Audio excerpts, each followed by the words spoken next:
My prayer for you this morning is that you have a wonderful day. Thank you. Today, let us try to develop champion habits, shall we? There's one thing we need to know, that there are habits we need to break and habits we need to make. Aristotle wrote, "We are what we repeatedly do." The Webster Dictionary defines habit this way: an acquired mode of behavior that has become nearly or completely involuntary.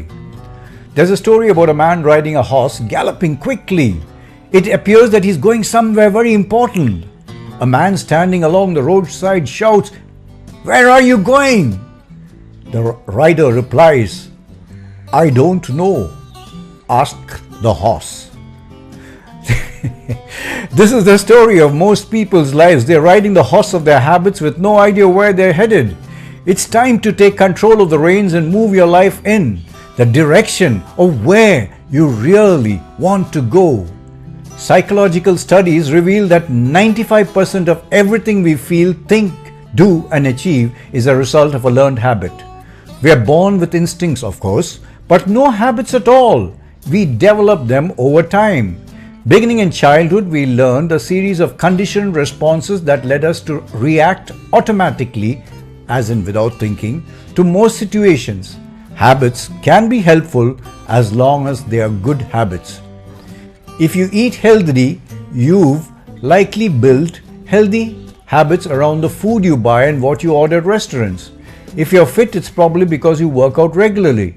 If you're successful in a sales job, it's probably because your habits of mental preparation and positive self-talk enable you to stay optimistic in the face of rejection. Larry Bird is known as one of the greatest professional basketball players. How did he do it? It was Larry's habits, his relentless dedication to practice and to improve his game. Bird was one of the most consistent free throw shooters in the history of the NBA.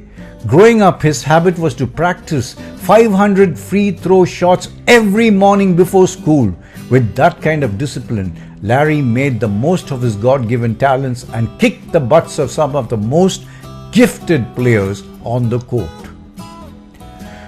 With enough practice and repetition, any behavior, good or bad, becomes automatic over time.